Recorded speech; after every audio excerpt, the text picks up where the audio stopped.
ചാലിയാറിന്റെ തീരത്ത് ആബിദ്ക്ക് നിർമ്മിച്ചിട്ടുള്ള ഒരു മനോഹരമായിട്ടുള്ള വീട്ടിലാണ് ഈദിന്റെ ദിവസം നമ്മളുള്ളത്. വീടിന്റെ എവിടെ നിന്ന് നോക്കിയാലും ചാലിയാറിന്റെ വ്യൂ ആണ്. ഹലോ, അസ്സലാമു അലൈക്കും. എല്ലാവർക്കും നമ്മുടെ എല്ലാവരുടെയും ഹൃദയം നിറഞ്ഞ ബലിപെരുന്നാൾ ആശംസകൾ. അപ്പൊ കമർക്ക് എല്ലാവരും ഉണ്ട്, ആബിദ്ക്കുണ്ട്. നമ്മളിപ്പോ കമർക്ക പറഞ്ഞത് ആബിദ് ഖാന്റെ വീട്ടിലാണുള്ളത്. ആബിദ് നിസ്സാരക്കാരനൊന്നല്ല, മൂപ്പര് SI പോസ്റ്റിലുള്ള ആളായിരുന്നു. അപ്പോൾ അതായത് നമ്മുടെ ചാലിയാർ പുഴയുടെ തീരത്ത് അതിമനോഹരമായ ഒരു വീടൊക്കെ അദ്ദേഹം ഇവിടെ പണി കഴിപ്പിച്ചിട്ടുണ്ട്.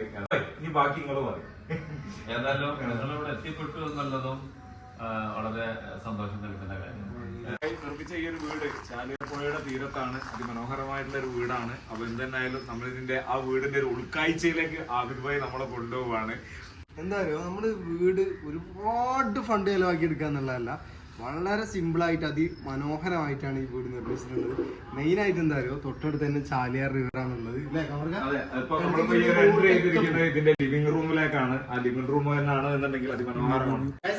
റൂമിന്റെ അടുക്കളൊക്കെ എല്ലാം കൊടുത്തിട്ടുണ്ട്. എനിക്കതൊന്നുമല്ല പറയാം. ഈ വീടിന്റെ ഏത് ഭാഗത്ത് നോക്കിയാലോ, എവിടെ നോക്കിയാലും ആ ഒരു റിവറിന്റെ അത് കാണുമ്പോ തന്നെ നമുക്ക് മെയിൻ ഒന്ന് പീസ്ഫുൾ.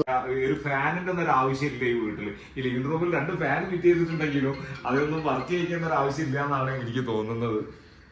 അങ്ങനെ നമ്മൾ ഇനി കിടക്കാൻ വേണ്ടി പോകുന്നത് ഡൈനിങ് ഹാളിലേക്കാണ്. അപ്പം അതിമനോഹരമായിട്ട് തന്നെയാണ് ഇവിടെ.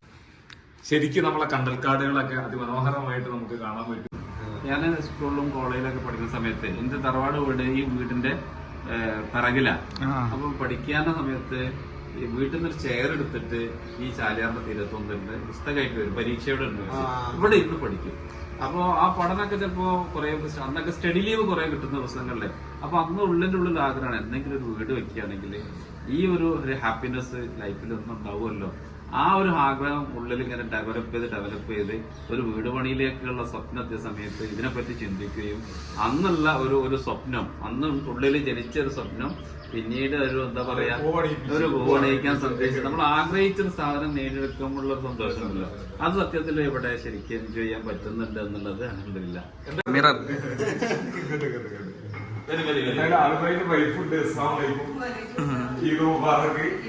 എന്തായാലും പെരുന്നാളുള്ള വിഭവങ്ങളൊക്കെ എന്താണ് അയക്കോറൊക്കെയാണ് ഇതിന്റെ ഏറ്റവും ഒരു പ്രത്യേകത എന്ന് പറയുന്നത് ഇത് എഞ്ചിനീയർ ആരാണ്, ആബിദ് തന്നെയാണ്. പറ്റി എന്റെ അഭിപ്രായം എന്താ? ഇപ്പൊ പോലീസ് ആവണോ അല്ലെങ്കിൽ മാഷായതാണോ ഇഷ്ടം? രണ്ടും കണ്ടിട്ടുണ്ടല്ലോ. കോളേജ് പോണാണ് വീടെടുക്കുകയാണെങ്കിൽ ഇതേപോലത്തെ ഒരു സ്പോട്ടില് ചെറിയൊരു വീടായാലും നല്ല വൈബായിരിക്കും. അങ്ങനെ TV-ൽ ആബിദ് ഖാൻ കരുവന്തപുരത്തിലെ അവരുടെ വീടിന്റെ സ്പോട്ടൊക്കെ കാണിച്ചു തരുന്നുണ്ട്. നല്ല മനോഹരമായിട്ടുള്ള വീട് കേട്ടോ. എനിക്ക് ഇങ്ങനത്തെ ചെറിയ വീടായാലും നല്ല ആംബിയൻസ് ആയിരിക്കണം, നല്ല കാറ്റ്, നല്ല ഓക്സിജൻ, അടിപൊളി വീട് കേട്ടോ. നല്ല ലേക്കായി. അപ്പൊ നമ്മൾ എന്തായാലും ഇതിനിവിടേക്ക് വന്നതായിരുന്നു. റിപ്പോർട്ടിംഗ് ഒക്കെ ആയിട്ട് വരാറുണ്ട്. അപ്പോ മണത്തെ പോലെ അല്ല, കുറച്ച് പരിപാടികളൊക്കെ ഉണ്ടല്ലേ കമർക്ക. അപ്പൊ കമർക്ക് എന്തായാലും നല്ല പ്രോഗ്രാംസ് ഒക്കെ ആയിട്ട് നമ്മുടെ ചാനൽ ഉണ്ടാവും, എല്ലാവരും സപ്പോർട്ട് ചെയ്യണം. അപ്പൊ എന്തായാലും ഈ ഒരു ഇതിന്റെ ചെറിയൊരു വീഡിയോ അല്ലെ കമർക്ക, ഇതിന്റെ ചെറിയൊരു വീഡിയോ ഇവിടെ അവസാനിക്കും. ഒരിക്കൽ കൂടി ഈദ് മുബാറക് ഇൻഷാ അല്ലാഹ്.